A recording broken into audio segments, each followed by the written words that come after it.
이제 3층에 올라가 보니까는 부분적으로 조금 지금 일을 마무리해 가요.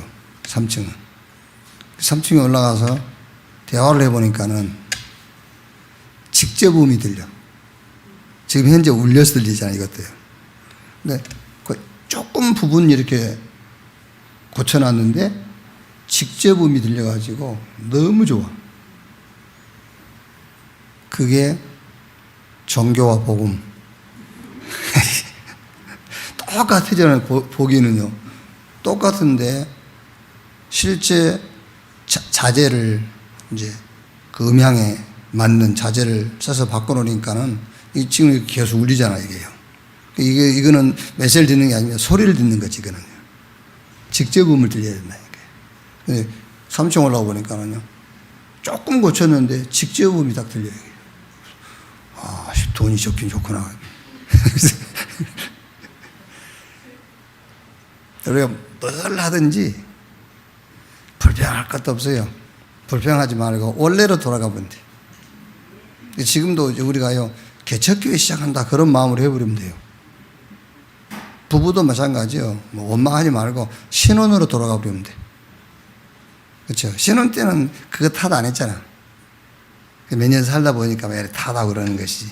그러니까 불만과 불평이 생길 때는 원래로 돌아가 버려. 신혼으로 돌아가 버리면은 불평할 게 안 돼. 그래서 지금 우리는 한 2개월 동안 개척하는 그런 자세로 예배에 임하면 돼요. 이렇게. 옆에 계신 분들과 인사합시다. 복음 가진 당신이 세상 위기를 막을 전도자입니다.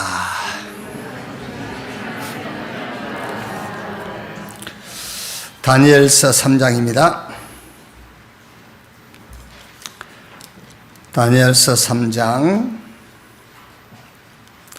8절 말씀에서 18절까지 3장 8절에서 18절 한 절씩 교독하겠습니다. 그때에 어떤 갈대아 사람들이 나와 유다 사람들을 참소하니라. 그들이 느부갓네살 왕에게 이르되 왕이여 만수무강하옵소서. 왕이여 왕이 명령을 내리사 모든 사람이 나팔과 피리와 수금과 사면금과 양금과 생황과 및 모든 악기 소리를 듣거든 엎드려 그 금신상에게 절할 것이라. 누구든지 엎드려 절하지 아니하는 자는 맹렬히 타는 풀무불 가운데에 던져 넣음을 당하리라 하지 않으셨나이까. 이제 몇 유다 사람 사드락과 메삭과 아벳느고는 왕이 세워 바벨론 지방을 다스리게 하신 자에게는 왕이여 이 사람들이 왕을 높이지 아니하며 왕의 신들을 섬기지 아니하며 왕이 세우신 금신상에게 절하지 아니하나이다. 느부갓네살 왕이 노하고 분하여 사드락과 메삭과 아벳느고를 끌어오라 말하며 드디어 그 사람들을 왕의 앞으로 끌어온지라. 느부갓네살이 그들에게 물어 이르되 사드락 메삭 아벳느고야 너희가 내 신을 섬기지 아니하며 내가 세운 금신상에게 절하지 아니한다 하니 사실이냐? 이제라도 너희가 준비하였다가 나팔과 피리와 수금과 삼현금과 양금과 생황과 및 모든 악기 소리를 들을 때 내가 만든 신상 앞에 엎드려 절하면 좋거니와 너희가 만일 절하지 아니하면 즉시 너희를 맹렬히 타는 풀무불 가운데에 던져 넣을 것이니 능히 너희를 내 손에서 건져내실 신이 누구이겠냐 하니. 사드락과 메삭과 아벳느고가 왕에게 대답하여 이르되 느부갓네살이여 우리가 이 일에 대하여 왕에게 대답할 필요가 없나이다.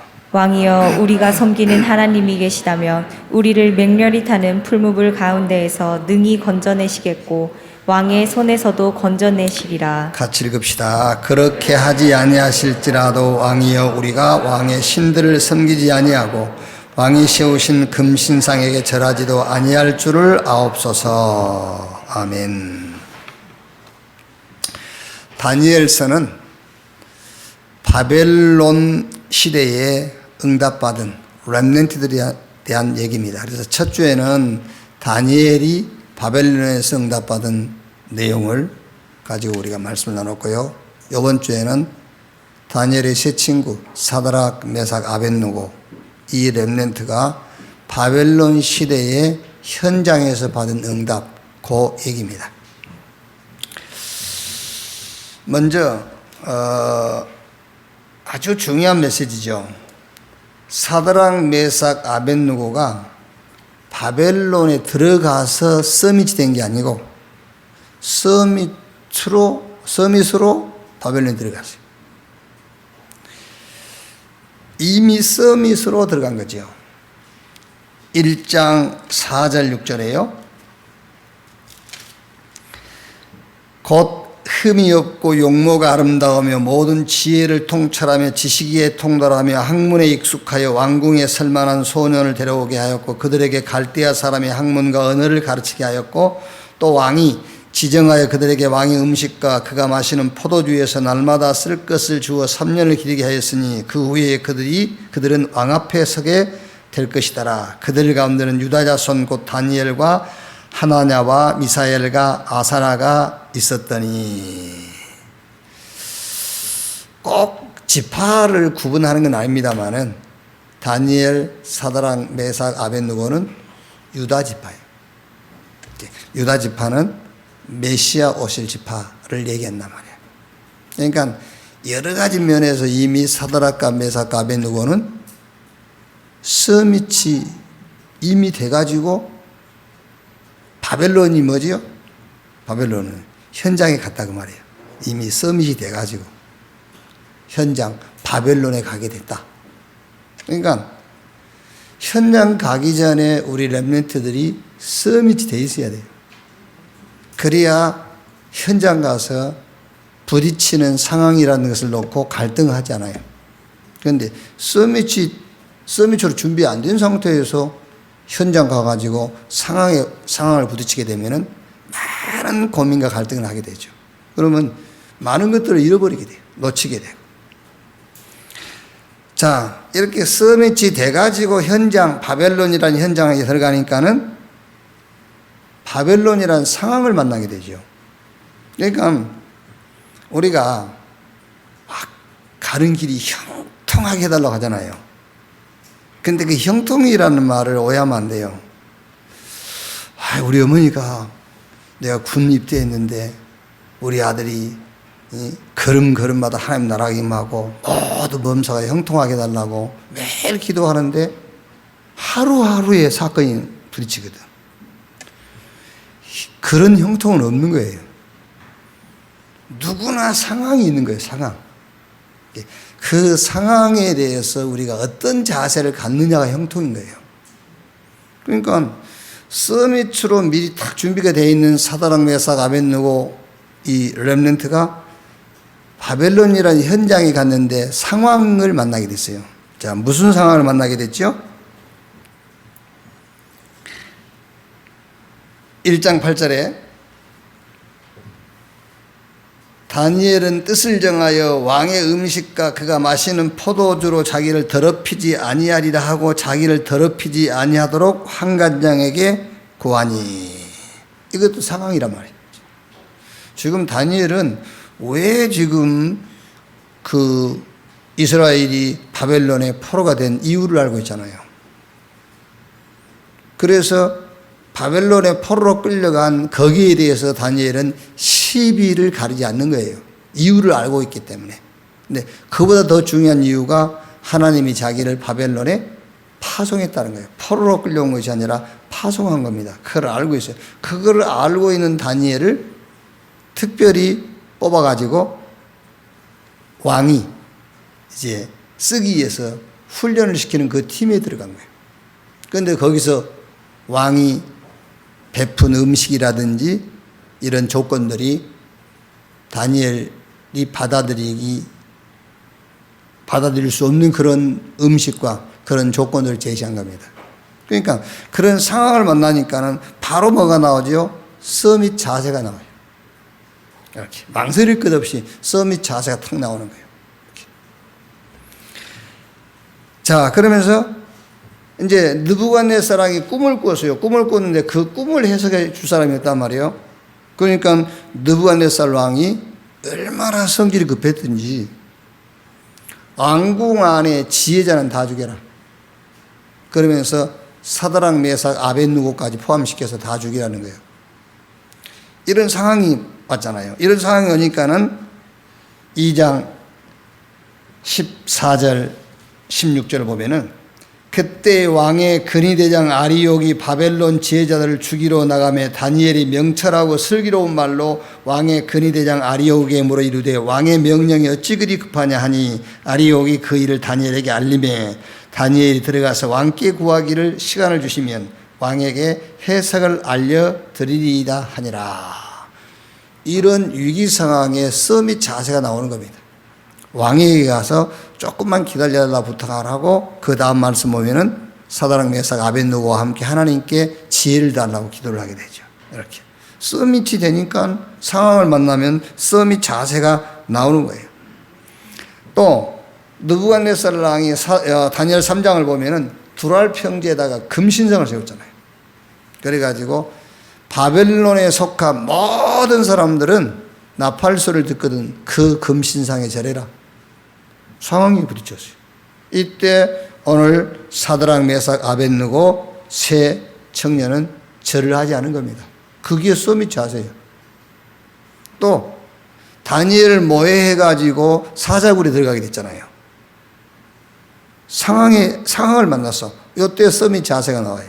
전에 하던 대로 예루살렘을 향해 창문을 열고 감사함으로 하나님께 하루 3번씩 기도하더라. 그러니까 서밋이 되니까 어떤 상황을 만나든 서밋 자세가 탁 나오는 거예요. 물론 이제 우리 렘넌트들이 부모님이나 선배들이나 또 교회 지도자들에게 어떤 상황을 만나면은 의논도 하고 이렇게 지도도 받고 해야 되겠습니다만은 상황을 만났을 때 막 갈등하거나 혼란이 오거나 그러면 안 돼요. 왜? 이미 서밋인데 서밋이 돼가지고 현장에 가게 되면은 상황을 만났을 때에 거기가 막 혼란스럽거나 막 갈등하거나 그러면 안 돼. 물론 선배들에게 이렇게 좀 얘기도 하고 조금 이렇게 필요한 도움도 받을 수는 있겠지만은요. 자, 이렇게 되면 이제 결국 뭐가 나오죠? 서밋 그릇. 이거는 서밋 작품인데 이건 우리가 만드는 게 아니에요. 그래서 우리 렘넌트도 잘 알아야 될 것이 내가 한 번 막 열심히 해서 만들어내는 그게 서밋 작품이 아닙니다. 서밋 작품은 성경에 반드시 하나님의 시간표가 먼저 있어요. 아시겠죠?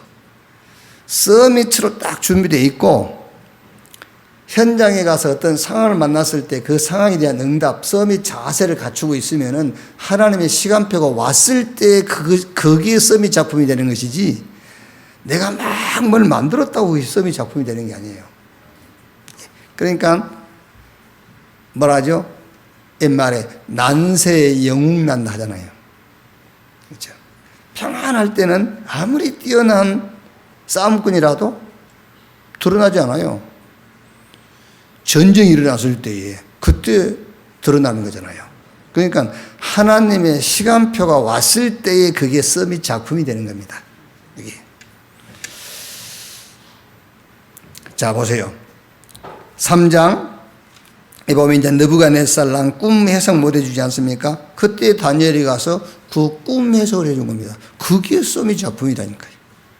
그게. 자, 또 느부갓네살 왕이 금신상에 절하라 했는데 사드락 메삭 아벳느고 세 청년이 안 했잖아요. 그러니까 이제 한 번 더 기회를 줬는데도 안 했어요. 왕이요, 우리는 안 합니다. 그래? 그럼 극렬하게 타는 풀물 속에 집어넣어라. 집어넣었거든요. 근데 왕이 놀랐어요. 3명 집어넣었는데 4사람이 불 속에 있거든. 놀래가지고 당장 꺼내라. 그래가지고 사드락과 메삭과 아벳느고가 섬기는 하나님의 이름을 높이고요. 그들을 앙궁으로 불러들이고. 이게 작품이라니까요. 서밋 작품. 그러니까 반드시 서밋 작품이라는 것은 하나님의 시간표가 우선되는 거예요. 자, 다니엘서 6장에도 마찬가지죠. 다니엘이 사자굴에 들어갔잖아요. 그런데 하나님께서 부리는 사자를 먼저 보내서 굶주린 사자의 입을 막아버린 거예요. 밤새 왕이 잠을 못 잤다니까요. 다니엘 생각하느라고. 아침 해가 뜨자마자 사자굴로 달려가가지고 다니엘아 다니엘아 네가 섬기는 하나님이 너를 보호하시기에 너를 보호했느냐. 그래가지고 그게 작품이 됐잖아요. 다니엘을 모해한 모든 사람들은 다 죽었다니까요.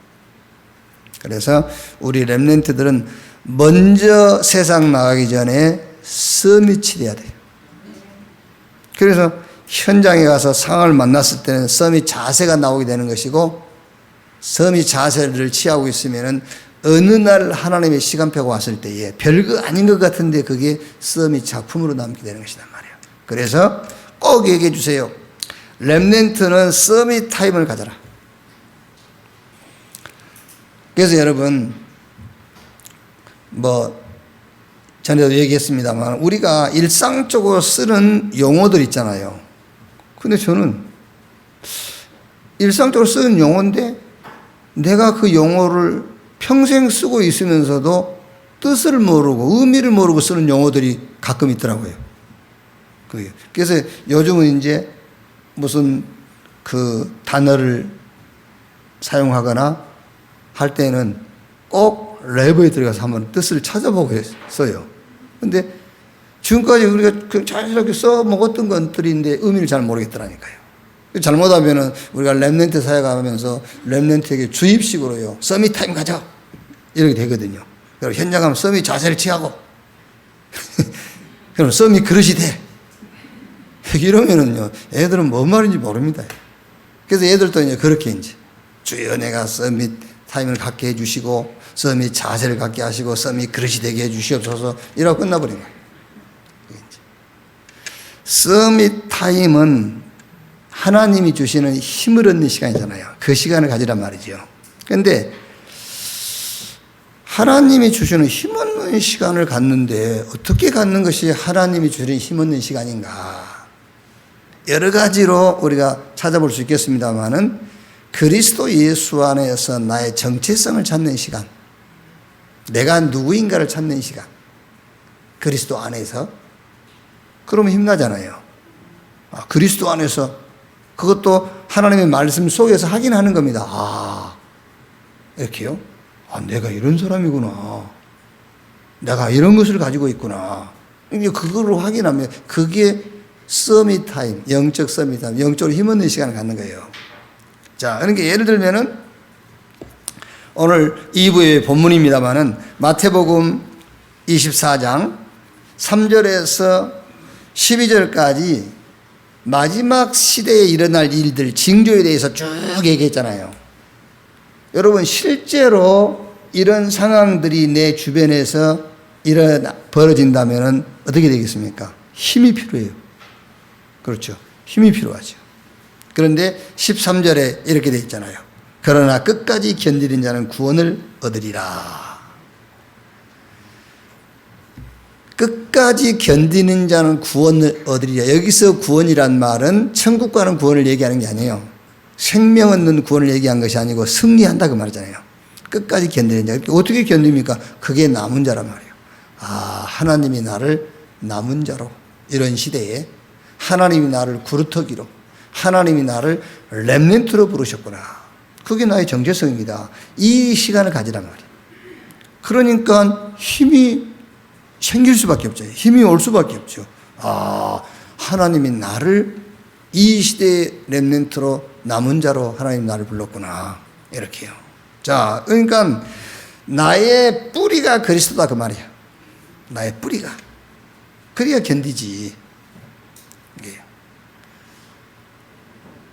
나의 시작이 그리스도요, 나의 모든 원인이 그리스도다. 그러니까 성경에서 이것을 찾아서 힘 얻는 그 시간이 서밋타임. 자, 이사야 40장 8절에 푸른 마르고 꽃은 시드나 여호와의 말씀은 영영이 서리라 하라. 이것도요, 강대국도 선진국도 결국은 이 세상 문제 앞에서는요, 나싱이에요. 별소리 다 하지 않습니까? 그럼 한번 해결해보지, 코로나19. 꼼짝 못해요. 별 난리를 치잖아요. 하나님 없이도 살 수 있는 코로나19. 전 세계가 아무 힘이 없잖아요. 안 돼. 푸른 마르고 꽃은 시드나 여호와의 말씀은 영영이 서리라 하라. 이렇게 이제 탁 나의 정체성.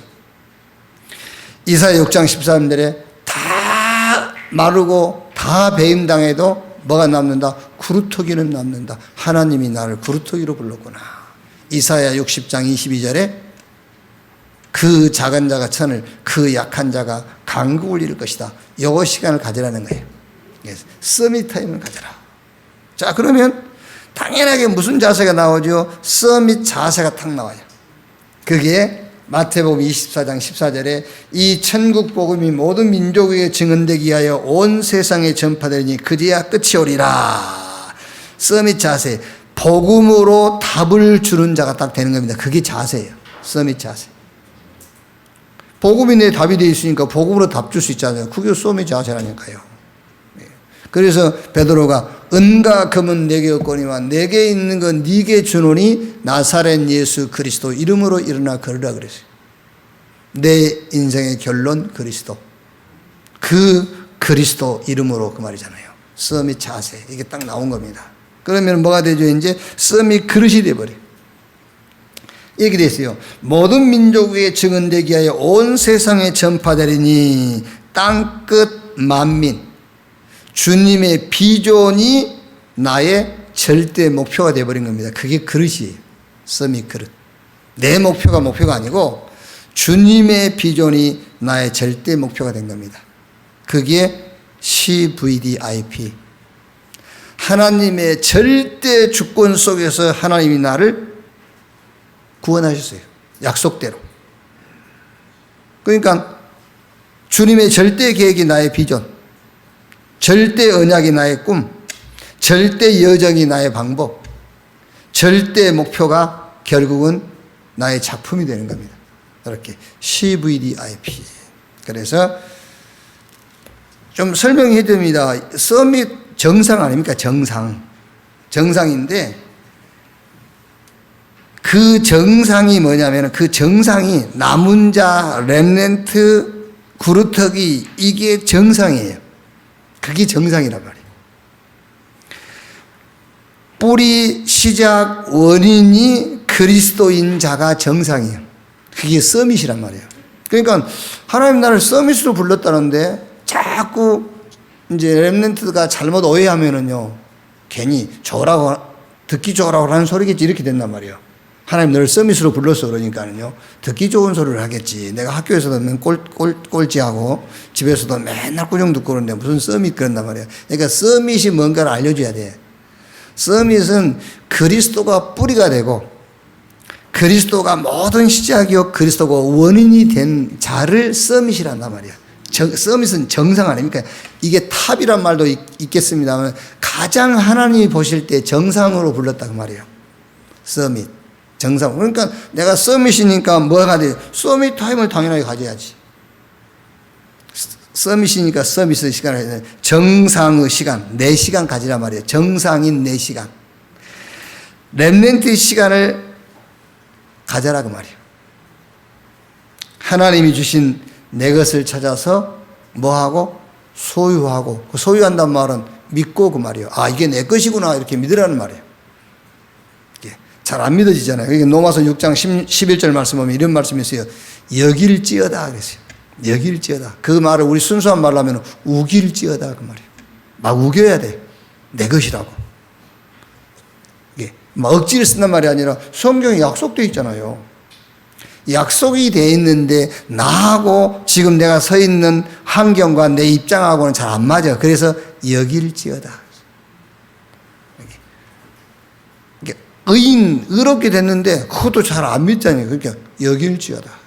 그러니까 하나님 주신 내 것을 찾아서 소유하고 믿고 누리라 그 말은 응용하고 적용하는 시간을 가져라 그 말이에요. 믿고 내 것으로 믿고 그것을 모든 범사에 응용하고 적용하는 시간. 그래야 뭐가 나죠? 그래야 힘이 나요. 나도 살고 다른 사람도 살리고 정복할 수 있는 힘. 그래서 바울이 내가 노마도 보아야 하리라 이렇게 한 거예요. 자, 오늘 2가인데요. 이스라엘 멸망과 세계복음화, 복음 놓친 이스라엘, 전도 모르는 이스라엘, 선교 놓친 이스라엘. 여기서는 멸망의 원인, 복음, 전도, 선교 놓친 것이다. 자, 여러분, 간단해요, 답. 여러분들도 마찬가지입니다. 갈등의 원인, 복음, 전도, 선교 밖에서 생각해서 그래요. 그걸 놓쳐서 그래요. 복음, 전도, 선교 요거를 합친 것을 기도라고 그래요. 여기 합해진 게 기도예요. 기도합시다 그러잖아요. 기도합시다. 복음, 전도, 선교에서 찾읍시다 그 말이에요. 네. 야, 기도해. 무슨 말이죠? 기도했는데 그건 말고 복음, 전도, 선교에서 지금 너의 기도 제목의 응답 찾아 그 말이에요. 자, 재앙시대, 노예 400년, 전쟁, 14대를 거쳐서요. 사사 14명이 세워지면서도 계속 전쟁입니다. 누구와? 블레셋 특히. 그리고 포로. 결국에 이제 가나안 들어와서 앙정시대를 맞이하고 21명의 왕이 세워지면서도 계속 다부럽지 못한 이스라엘. 결국에 저 바벨론의 포로로 끌려갔어요. 자, 여기서는 미래에 심각한 문제가 오는데 무슨 문제가 오느냐? 재앙시대에 온다. 재앙시대. 그래서 이 재앙시대를 벗어나고 승리할 수 있는 길이 한 길이 있다. 그 길이 애굽 400년 노예 생활에 빠져나오는 답이 하나 있었어요. 유월절. 유월절. 그리고 계속 블레셋과 전쟁하는데 거기서 승리하는 비밀이 하나 있었습니다. 그게 뭐지요? 언약궤. 포로에서 살아남는 길, 그게 구루터기예요. 그래서 여기서 재앙시대인데 앞으로 네가 살아갈 미래, 심각한 시대 온다. 누가 이러다 합니까? 자기 아버지가 이제 암 이제 말기, 이제 언제 이제 천국 가실지 모르는 상황이란 말이야. 그러니까 자녀들이 늘 슬픈 기색을 하고 있지 않겠습니까? 자녀들이 언제 이제 운명하실지 모르니까는요. 그러니까 이제 그 3남매인데 제일 막내가 직장 갔다 오면서 그러더래요. 이렇게 다 슬픈 표정을 짓고 있으니까 다들 왜 그래? 아직 안 끝난 사람들처럼. 그 말 이해 안 돼요?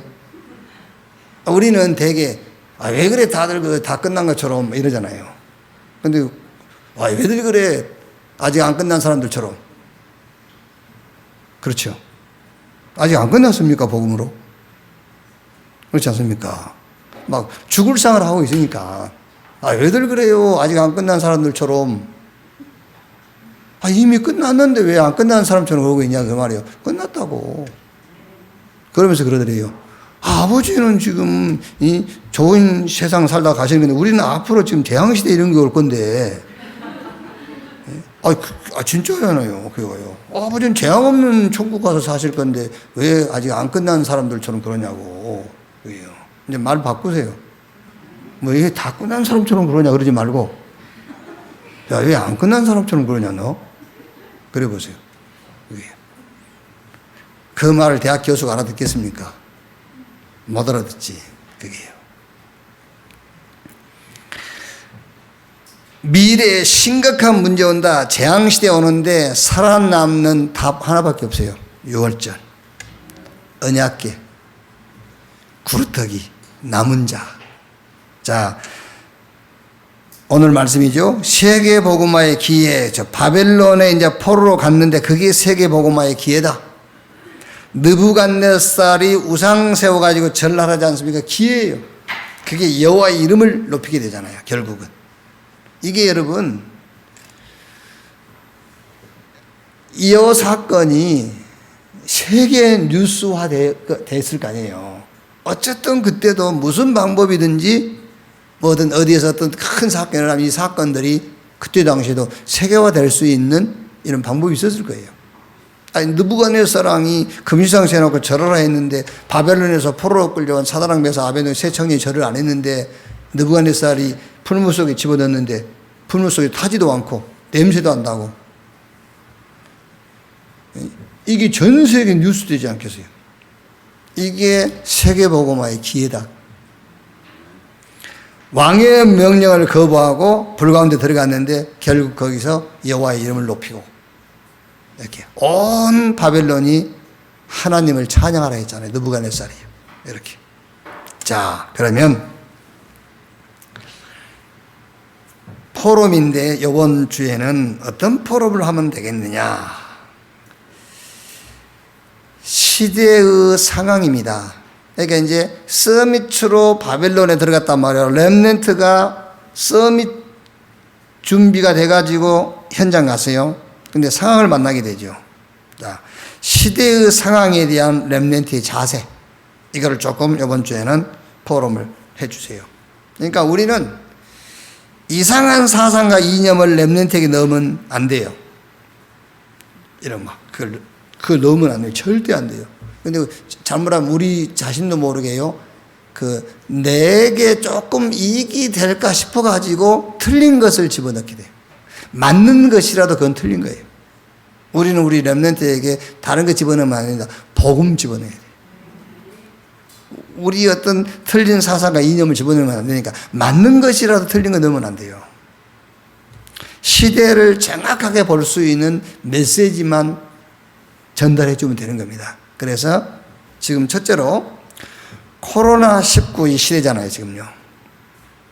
여기 지금 저는 이거 보통 사건이 아니라고 생각하거든요. 이게 어마어마한 사건이야. 이게 역사를 놓고 창세 이래 어마어마한 거다, 이게. 노아 홍수 시대 이런 거와 비슷한 시대다, 지금. 2차 대전 때보다 더 심각한 시대라고 나는 보거든요. 그럼 여기에 대한 우리 렘넌트 답이 있어야 돼요. 여기. 자, 세상은 지금 거기에 잡혀 있잖아요. 완전 사로잡혔어요, 세상은 지금요. 잡혔다는 증거. 오만 핑계를 코로나로 다 되잖아요. 지금.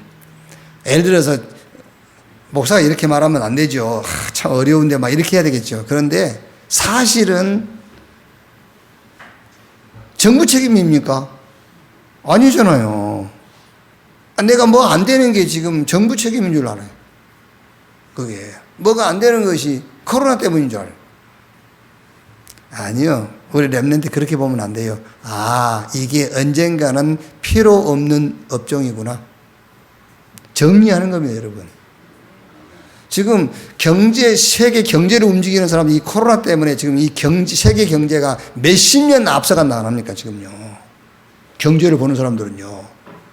근데 지금 완전히 세상 사람들은 이 코로나에 딱 잡혀버렸어요. 모든 것을 코로나로 핑계대고 있어요. 그게요. 자, 그러면 이제 정부는 이 코로나 확산을 막고 치료하고 백신 개발하는 데다가 방향 맞추고 있잖아요. 우리 렘넌트, 이 코로나19 이 사건을 놓고 우리 렘넌트가 찾을 응답이 뭐냐? 그게 영적 싸움을 싸우는 것이다. 여러분 지금 안 맞는 말처럼 들릴 수 있거든요. 아니라니까요. 영적 싸움을 싸우는 시간을 가져라.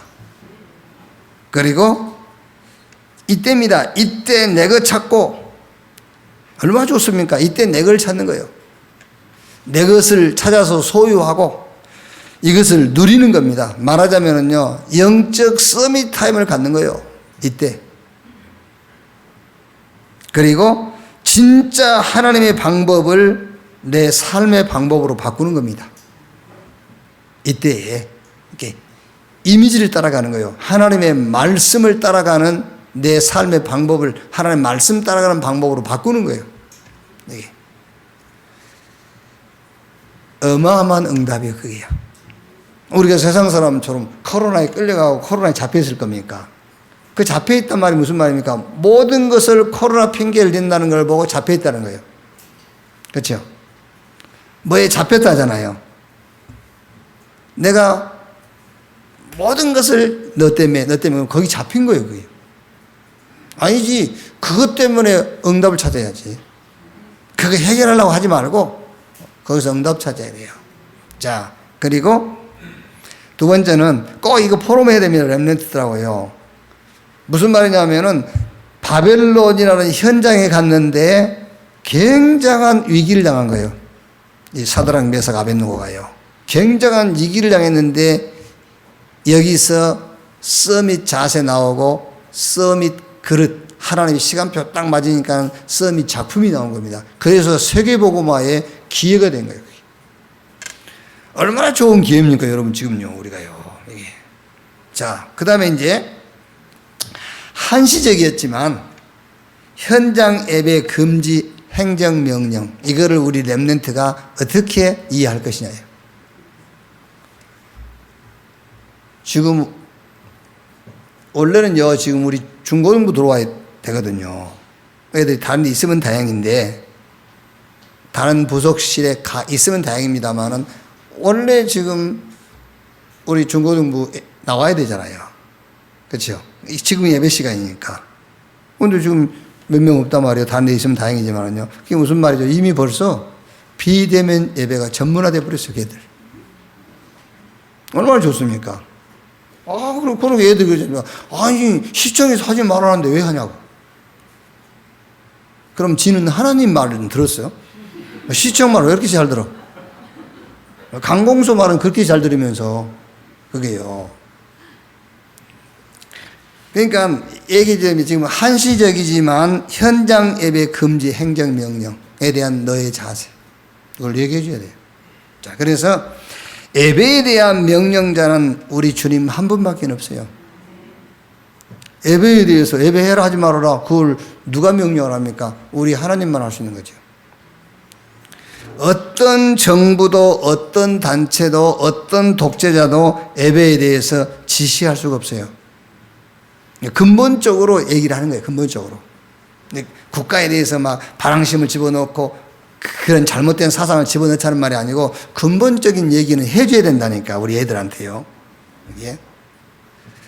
정부에서는 방역에 좀 협조해달라, 그거 지시는 할 수 있어요. 그 지시는 할 수 있지. 예배를 하라 하지 말아라, 비대면 예배를 드리라, 그건 옳지 않는 것이다는 것만 얘기해 주면 돼요.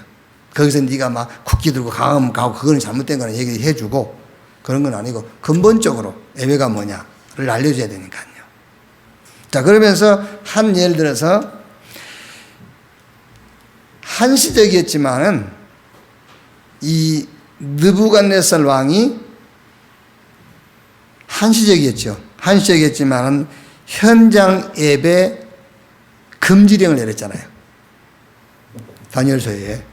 그게 30일 동안 그러죠. 30일 동안. 다른 총리와 고관들의 모함에 왕이 속은 거죠, 사실은. 속아가지고 30일 동안 왕의 그 어떤 신에게도 예배하거나 기도하면 사자고리 집어넣읍시다, 이렇게. 그러니까 30일 동안 그렇게 하라고 왕이 그 도장을 찍어줬잖아요. 그때 렘넌트 다니엘은 어떤 자세를 취했는가, 그걸 얘기해 줍니다. 다니엘 어떤 자세 취했죠? 죽을 줄 알고. 다니엘서 6장 10절, 전에 하던 대로 예루살렘을 향해 창문 열고 무릎 꿇고 손 들고 감사함으로 하나님께 기도했더라. 자, 여기서 그러면은 우리가 지금 뭘 얘기하자고 그러냐면은, 너는 죽더라도 교회 가서 예배드리라, 그 얘기를 하려고 하는 게 아니에요. 지금 예배가 뭔가의 근본적인 것을 우리 렘넌트한테 심어줘야 된다니까요. 왜 그러냐면은 막 비대면 예배를 드리면서 막 안타까움으로 비대면 예배를 드려야 되잖아요. 그런데 얼씨구나 좋다 하는 거예요. 왜? 예배의 근본을 모르니까요. 그래서 그걸 렘넌트한테 반드시 알려줘야 돼요. 반드시. 이게. 예배는 하나님을 직접 만나는 것이 예배란 말이야. 하나님을 대면하는 겁니다, 직접. 그러니까 구약에는 성막을 보면은 성막들이 있고, 그 다음에 이제 성막 안에 성소가 있고 지성소가 있고요. 지성소와 성막 사이에는 큰 휘장이 막혀 있어요. 그래서 성소는 제사장들이 들어가서 예배하는 것이고, 지성소는 대제사장 1년에 한 번만 들어가는 거예요. 그런데 히브리서 9장 1절 12절 말씀 보니까는 그리스도께서 희생되심으로, 그 그리스도 그 피 희생을 통해서 성소의 휘장이 위에서 아래까지 찢어졌어요. 그래서 성소와 지성소가 통해버린 거예요. 이제 누구든지 하나님 앞에 나갈 수 있어요. 그리스도의 이름으로. 그러니까 예배가 뭐냐? 하나님을 직접 만나는 것인데, 누가 이 길을 열어놓았느냐? 그리스도께서. 어떻게? 십자가의 죽으심으로. 그리스도의 희생을 통해서 하나님을 우리가 직접 만날 수 있는 예배의 길이 열렸다니까. 이게 예배요. 왜요?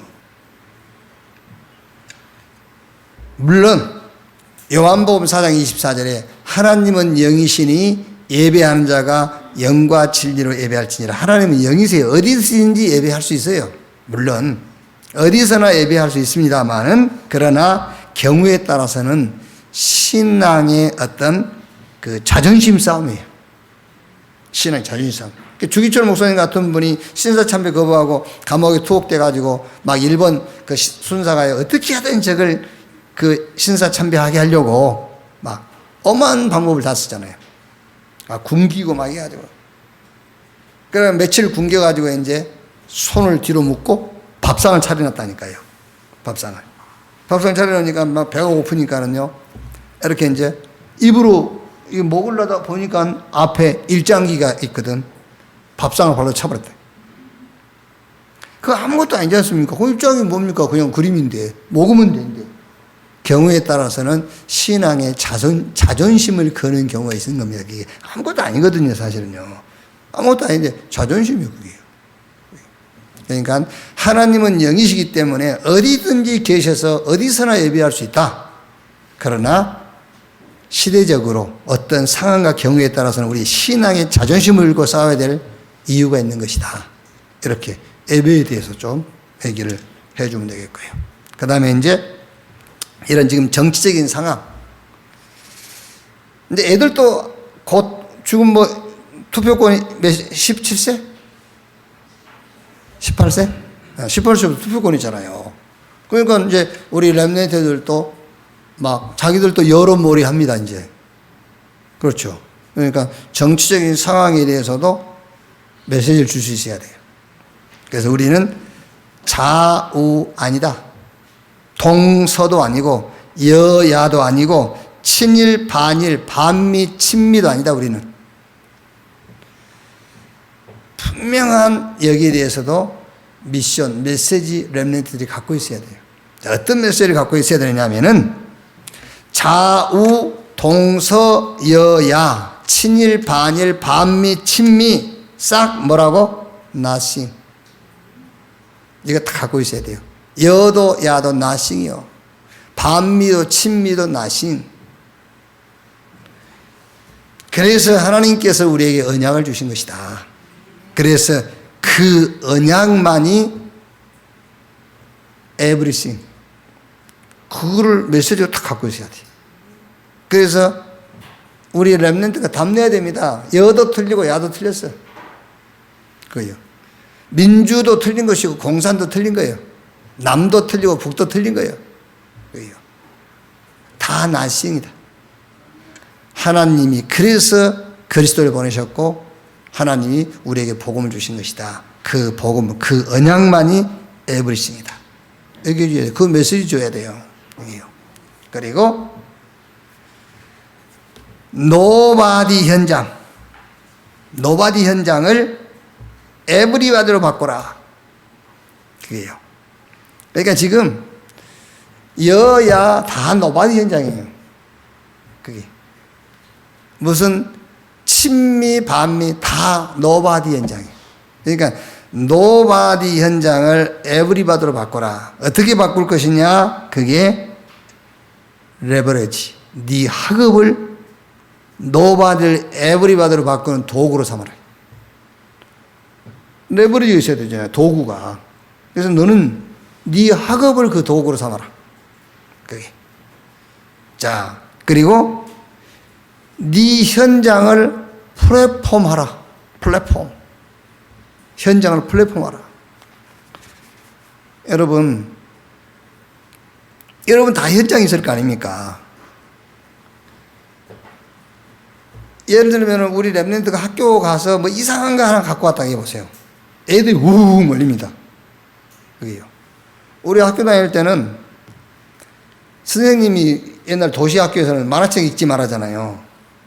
근데 우리는 만화책 읽지 말라는 법이 없어. 만화책이 없는데. 그래가지고 방학 때 서울, 자기 뭐 삼촌이나 누가 서울 사는 친구가요. 방학 때 서울 가가지고 만화책 몇 권 가져오잖아요. 그거를 막 돌려보는 겁니다. 애는 수첩 하나 가지고 적어요. 오늘은 누가 이렇게 돈 5원씩인가 받고 이렇게 만화책 한 권해요. 그러니까 만화책 한 권만 갖고 있어도 그 반 아이들이 다 모여 거기. 그게 플랫폼이라니까요. 말하자면 자세요, 자세. 그러니까 네 현장을 플랫폼화하라. 그러니까 어떻게 노바디 현장을 에브리바디로 바꿀 것이냐. 레버리지. 네 학업을 거기 도구로 삼아라. 그리고 네 현장을 플랫폼화해라. 네 현장을요. 우리 여자분들은 여러분 어디 갔을 때 머리만 딱 이상하게 한번 자르고 가보세요. 사람들이 관심이 집중되잖아요. 머리 어디서 했어요? 이렇게 해요. 그게 내 현장을 플랫폼화하는 거예요. 그리고 시대를 아웃소싱해라. 시대를 아웃소싱. 무슨 말입니까? 시대를 잘 보고 이용해라. 그게 노바디 현장을 에브리바디로 바꾸는 방법이에요. 그래서 학업을 도구로, 네 현장을 플랫폼으로, 네가 지금 살고 있는 이 시대를 아웃소싱하라.